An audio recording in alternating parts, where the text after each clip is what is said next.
Hey, what's up, everybody? Good morning. Welcome to the 19th Annual Garden State Film Festival. We are live at the Shared Universe Podcast Lounge located inside the Berkeley Oceanfront Hotel. My name is Ming Chen. I have a returning guest. You were one of our first online when we were doing these online a couple weeks ago, but now I have him in the flesh. I love him even more. Ruben Pla from the Horror Crowd. Screening today at the Asbury Lanes at 1 p.m. Is that correct? That's correct, sir. That is amazing. And we saw the word horror. And it's like, okay, everyone's got to go see this. Horror. The Horror Crowd is awesome.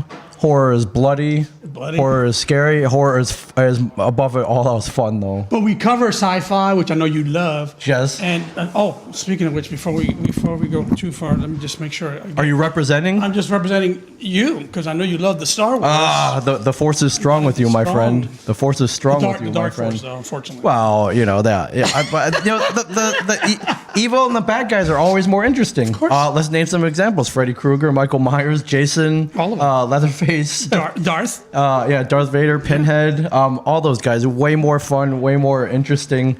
And so, are you a lifelong? I think I asked you, are you a lifelong horror fan? Were you one of those? Because I'm always meeting these messed up kids who were like, oh yeah, my mom took me to see Texas Chainsaw at 4 o'clock or 4 years old. Yeah, I told you that. No, that was Mike Mendez. I told you about that last time. Yeah. His parents took him to see Texas Chainsaw at age 3, and that's what effed him up. Right. He says. No, I didn't start that early, and I started with the Universal Classics. Okay. Dracula, Frankenstein, especially Wolfman. That was my influence. Those Universal monsters are extremely influential, and they live on until this day. Walter loves them. I know that. Walter Flanagan. Yes, he loves the Universal. That's all he ever talks about.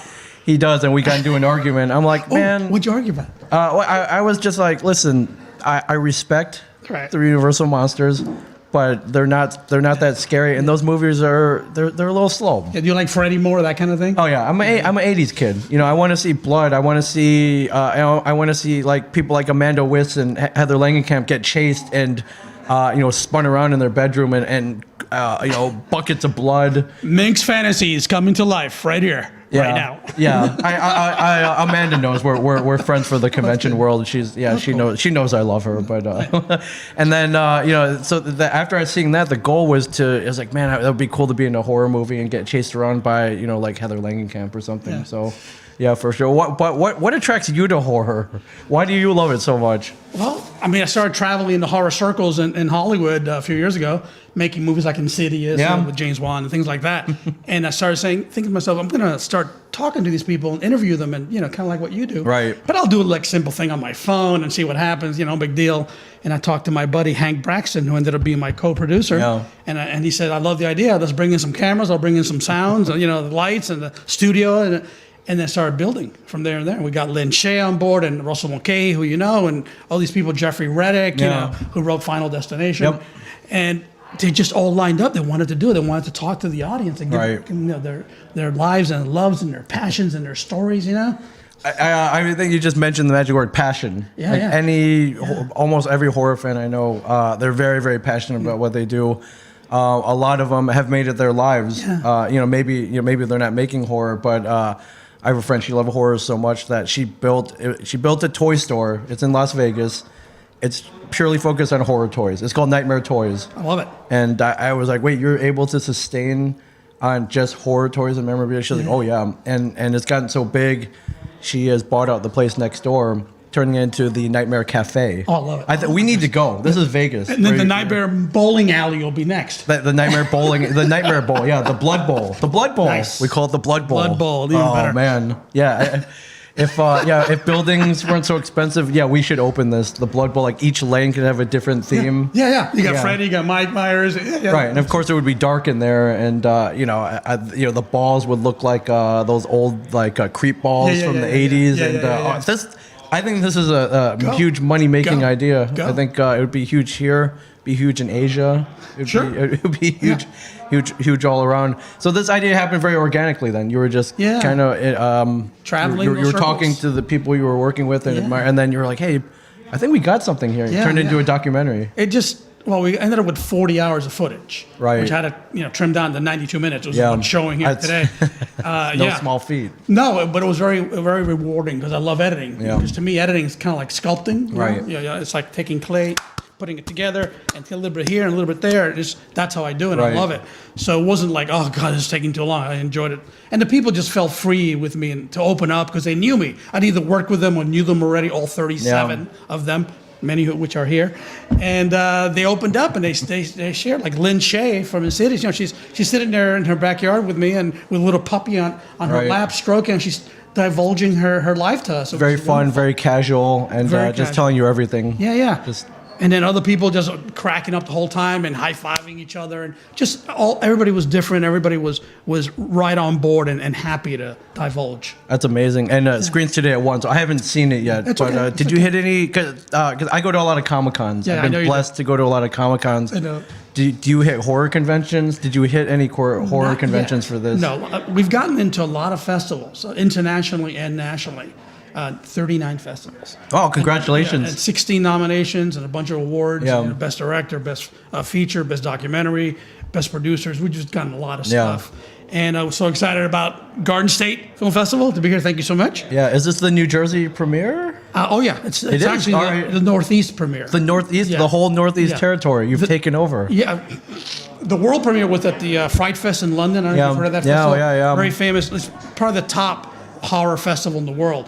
But this thing has gotten into a lot of non-genre festivals Right. too. Like it's literally down the Yeah, middle. it's not just for horror fans. No, it's it is. it's a great documentary, and it's for everybody. Yeah. It lets people know you can have a crowd, a horror crowd of your own. Right. Whether you're into art or music or sculpting or carpentry or Right. plumbing, meeting with like-minded peoples and sharing your secrets, your Yeah. tips, your advices, and helping each other, Yeah. helping each other grow. Right. Or comic books. Yeah, or comic book. Yeah, and I think my friend Mike Zapsik from Comic Book, when someone asked him once, it was like, "What's your definition of a geek? Is it just comic books and nerd stuff?" He's like, "No, you can be a geek for anything. You can be a geek for landscaping. You can be a geek for artwork, but you can also be a geek for horror. Yeah, bowling. And, bowling. Since we're near the Asbury Lanes. Yes, for sure. Yeah, and I just find the horror genre, the people are just so passionate and as much as they love blood and guts and violence, they're very cool and kind people. Yeah, I tend to find that too. For sure. And I also find a lot of people when they're young, their parents, some of them supported them. Yeah, I'll help you make movies, and you go ahead and be a filmmaker. But some were like, no, that's not what you're going to do. Right. But they all, from the horror crowd, ended up going into filmmaking. Whether the parents supported them or not. So this is a unique crowd in that way. Sometimes kids get destroyed when they're little, by their friends, their parents, whatever. When they it happens all the time. Teachers, Yeah. who said, "Don't do that. Do something practical," and that happens. But some people will push. Horror is practical, and filmmaking is practical, Yes. and then combine that. And then if you're going to do horror effects, you do it practically. Yeah. Oh, Right? nice. Right? No CG. Right? Yeah, I agree. Practical effects are the best. That's Yeah. why I love Alien. You got the. I know you like Alien, right? I love Alien. Yeah, I remember you talking about and Alien's kind of a litmus test. It's like, one, do you like Alien? Yes or no? No. Okay, get out of here. Get out, You I can't be won't my talk to you. friend. Okay, number two, is it a sci-fi movie? Is it a horror movie? Which way do you way do you go now? I imagine you go on the horror side of it. I like, to be It's a honest, horror I like, movie in space. I'm a big sci-fi guy. It's Yeah. neck and neck. Well, Alien is a haunted house movie in space. Absolutely. So it's everybody has only sci-fi. No, that freaking xenomorph is like sneaking up on people in the dark when he comes up on Tom Skerritt in that tunnel. He didn't know where it was coming from. Yeah. Ridley Scott, the director, didn't tell him. And he's like, when it shows up, that was a surprise. When John Scared Hurt, his mustache right off. when John Hurt, spoiler, sorry, explodes, they didn't know what was going to happen. That comes out of a horror movie. Yeah. It's right of a horror movie. Yeah, exactly. Yeah, if you once you get to James Cameron's Aliens, okay, that's more that That's a you got marine Space action Marines. film. That's a Space marine. Marines. Yeah, that's a war movie basically. War movie in space. Yeah. Yeah. For sure. But I love now the kids get mashups. You get two great sure. things, they mash them together. We didn't have that No. until kind of when we saw Aliens. Like, well, this is a haunted house in space. This is a blood spattered thrill fest. Yeah. In space. Yeah. Yeah, which is amazing. Do you lean toward the buckets of blood, spatterfest, machetes, or are you more psychological? Are you a fan of one over the other? I'll see both. Sure. To me, it's all about the script thing. If the script is tight, right. I'm all about the nice, tight 3-act structure. Sure. And if it's well done and the characters are believable and the actors are good and the directing is tight, production value is good, I don't care what it could be, blood and guts, or it could be just psychological. Yeah. It could be more, insidious-y kind of, mental mess up there. So, yeah, the script. Yeah. However, you have your titans of horror, your Nightmare on Elm Street, your Friday the 13th. Sure. You have your Halloween. But you also have the schlocky horror movies, the ones that are so bad that they're good. And like the low budget ones. You know Birdemic? I've never seen. It's like The Room. Birdemic. Okay, The Room. It's like Tommy Wiseau's The Room. Yes, but with birds, like the Hitchcock's The Birds. Okay. So it's basically The Room meets The Birds. It's called Birdemic. And Tommy Wiseau didn't make this because that would be awesome. I would run out. I would just leave right now and watch it. If Tommy Wiseau. It's like, oh hi birds. Hi birds. Oh hi birds. He comes on the roof. Hi birds, and they're there. Yeah. That's amazing. Do you? I wanted to ask. It's like, what's your? Everyone asks you what your favorite movie is. Do you have maybe a top 3? Yeah. Because that could tell a lot about you if I ask you for your top 3. Took the words out of my mouth. When people ask me for one, I give them 3 every time. Yep. I'm going to give them Alien. Okay. I'm going to give them The Shining. Great one. Yeah, Kubrick, great. Mr. 50 takes, but he gets it. He delivers the goods. It worked. It worked. Poor Shelley Duvall, but she's great. That scene when she's backing up the stairs with the bat, he's coming at her. Wendy, I'm going to bash your brains right the blank in. Yeah. It's a fantastic scene. And the rest of the movie. And the kids, great. Danny Lloyd and Scott McCrothers, they're all great. Nicholson. And then my third, I would have to go with The Exorcist. Classic devil possession, satanic film. Great pick. So I think when that came out, people were passing out in the theater. Barf bags. Yeah, all that. And I didn't see it till a little later in life, and I was like, this made people pass out. It's scary, but that whole spinning head and the split pea puke. I mean, come on. Yeah, those are a strong top 3, my friend. Yeah. What are yours? I think mine would be definitely number 1. Definitely Nightmare on Elm Street is my first one. The other two are I think Hellraiser. Oh yeah. The first one. Okay. Just it's so unique, and I mean Clive Barker's clearly insane. Yeah. Oh yeah. But I remember watching. I was like, I have never seen a movie like this before, and I love portals to hell. Yeah. Like, how can you not love that? Did you like Cube? Speaking of portals and stuff like that, did you see Cube? I haven't seen Cube. Okay, all right. Yeah, see Cube. You're telling me. Yeah, it's interesting. There's a couple of them. There's one. The first one's like a kind of an escape room before escape rooms existed. Yeah, for sure. And then the second one, they go up in space. It's Cube in space. Right. Yeah. And number 3, I gotta go with Alien, the first Alien. Yeah. In space, no one can hear you scream, right? Is that great tagline, man? The tagline. It's one of the classic taglines. Ours is they kill people. That's the horror crowd. Yeah, they kill people. And I know that's a fairly pedestrian list. Like, I'm not like super hardcore. You guys, these super hardcore. That's a good list. Mentioning I love Suspiria. They're Argento fans, right. Or they'll go way off. Or I've never even heard that movie. What is that? Some Italian. Giallo films. Yeah, exactly. Yeah. Or and then the Asians have emerged within the last 20, 25 years. Dude, The Ring. I still had nightmares when I watched it. And I'm telling you, that little girl coming out of the well and coming through the TV. Yeah. Every time I went to the TV, I felt like the thing's coming at me. Yeah, for sure. That was very effective. Yeah, and then we have so many subgenres. Like the zombie movie has, the zombies have become huge in the last 10 years or so. I would say it started with George Romero, Night of the Living Dead, which we cover in detail in the documentary, and then just went from there. Walking Dead, World War Z. It just exploded, and tons of TV shows about zombies. It's people like the zombies. I think what it is, Ming. I think people you got fast zombies, but majority of them are not fast. Or the lumbering ones. Yeah. I think people feel, I can watch this because I can get away from the zombie. Right? Yeah. I'll just grab a shovel and just hit it in the head. I'll shoot it in the head. Or I'll just walk backwards away from it. It's so slow. Yeah. Until you get the herd coming at you. 200-300 of them, and you have no escape. You're done. Or and I do like the fast zombies too. So I think a recent memory, Train to Busan, I think is such a brilliant. Just everyone thought that they'd done everything you could with zombies, and then Korean zombies on a train. Zombies like snakes on a plane. Yeah. Zombies on a train. Yeah, with surprising, just a little touch of heart. So you care about the dad characters. And the girl, are you kidding? I love that stuff. Yeah, but so well done and so edge of your seat, and also gory, and and you got the herds of fast zombies coming after you. It's like, oh no, man, it's great. It's so constricting and so claustrophobic. It's great. Yeah, I really enjoyed that one. On a train. On a train. Yeah, and I just how saw do we make this better? Too. Is there a sequel? Oh yeah, of course. Yeah, Peninsula. I haven't seen it. None of the same characters are in it. I think I've no been spoiler there. Yeah, it's a sequel because the same incident, same event, but there's same world. Not the dad and not the obviously you know why. But yeah. But I thought they would bring the little girl back, grown up, but no, it's just different. Oh, people. I think we haven't seen the last of her. Yeah, I think we haven't seen the last of her, especially if they like making money. So I'm surprised they didn't bring her into this last one, but whatever. Yeah. You got a lot of great people in this. Are some of these people you work with friends, or did you have to cold call anyone? It's like, oh man, I don't know, maybe I'll get them, and they said horror. Yes, I want to be in this. Literally all but like one or two I'd worked with or knew really well from just hanging out, parties, Christmas, whatever. It helps to make friends. It helps to be friendly to everybody else. Well, it helps to hang out with good people, creative people, and networking, helping each other. I'll work on his film, he'll act on mine. I'll do lights for him, and he'll DP mine.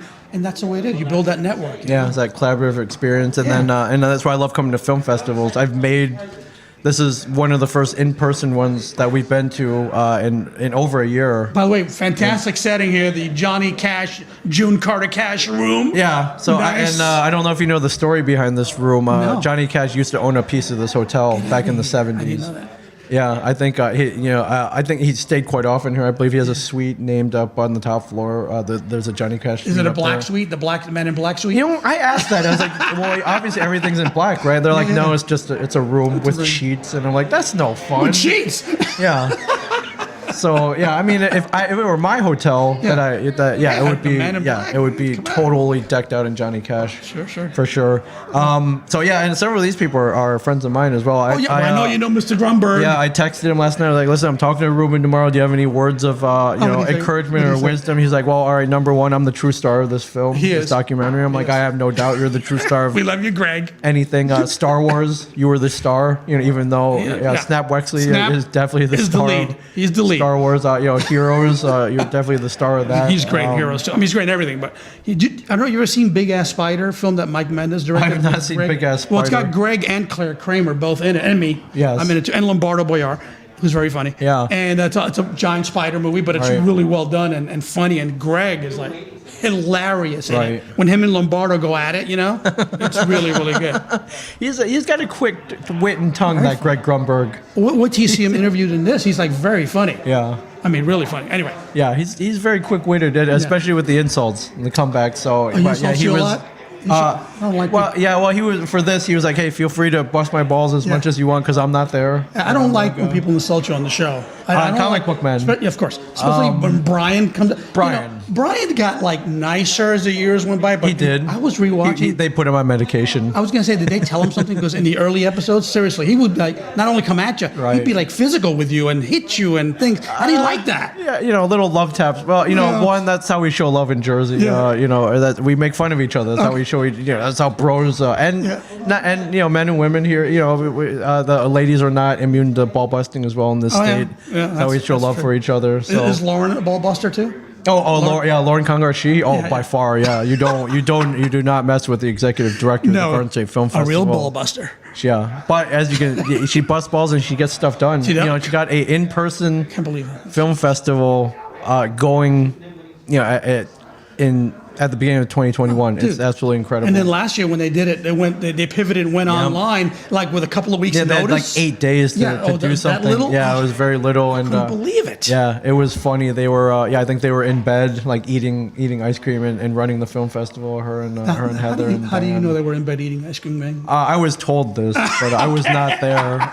there. Lauren, are we going to pivot? Even if they had invited me, we were during the pandemic. I couldn't. I didn't. Know that. Yeah, it probably shouldn't have been over there. So, did you have a film here last year? Or like, no. how are you an alum? So this is your first. This is my feature film. Oh, that's debut. awesome. Yeah, directing debut. That's awesome. Yeah. We've been watching films here since Thursday, and they've no joke, but they've been incredible. We're tough critics. We're movie fans. Yeah.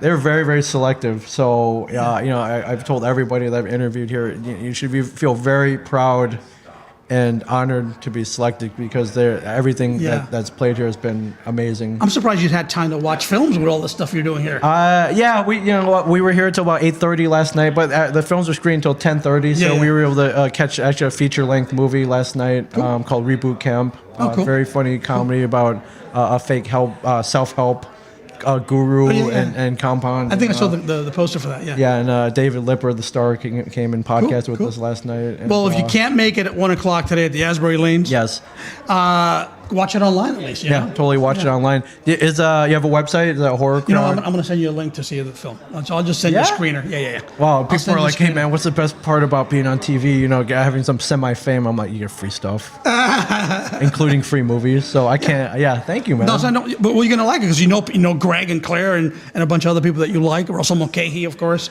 These people. Jeffrey Reddick, Final Destination creator. All these people that are in it. Lynn Shay from Insidious, of course. Yeah. So yeah, you'll like it. That's amazing. Are you working anything right now? I'm basically doing the festival circuit right now. That's 39. That's a lot. Yeah, it is a lot. And I have a feeling this may not be the last time I see you. No. I go to a horror con here and there. They're actually in this state alone. I think there are 3 or 4 alone. Really, really good horror conventions. Which one do you recommend? The New Jersey Horror Con is very good. That's one that. Well, they keep inviting me, so that's good. You're a local boy.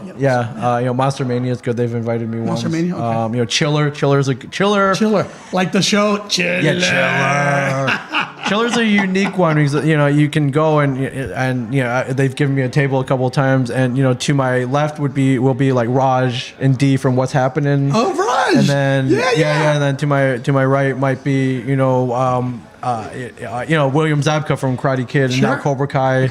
Yeah, and then you might have William Cat from Christine. Not Christine. Greatest America's there. Great American Hero. He was all the Blood movie with the prom dress. Carrie. He's the heartthrob. The Blood. Oh, Carrie. Prom. I like that. Yeah, not Christine. Although you'll see a lot of people have the replica car at Christine. I love Christine. That's a good movie. Such a great movie. When he goes, show me, and then it starts building up. Yeah. Oh, that's a great moment, man. Yeah.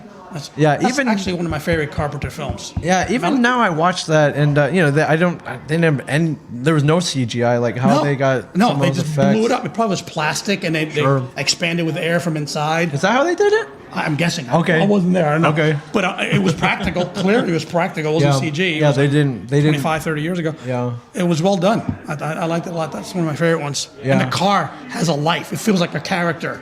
I am scared. Of a car. Sure.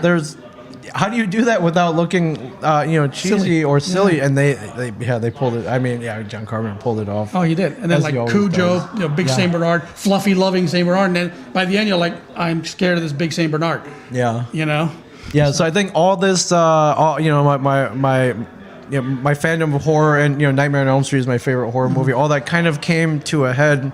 I got a quick story for you. Sure. I was going to a convention, a Comic-Con in Albany, New York. So, they're like, do you want to fly? I was like, no, we'll drive. It's a 3-hour drive. So, me and Mike from Comic Book Man, we're about to leave on our grand 3-hour trip to Albany, New York.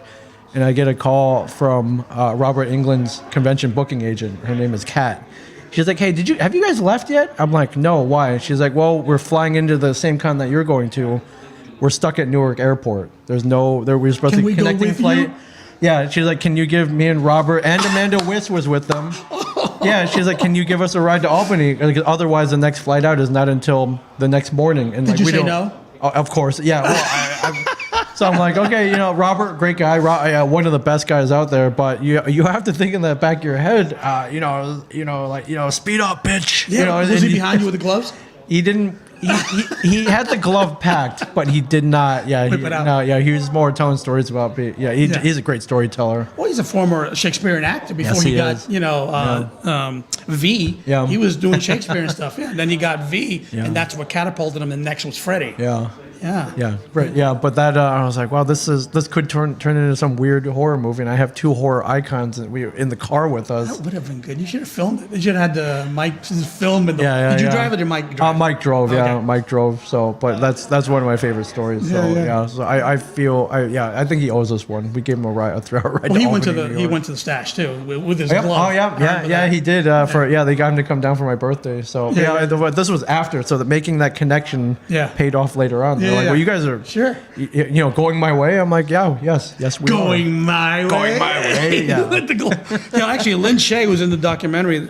She, of course, is in Nightmare on Elm Street. She's the teacher. Yes. Yeah. So.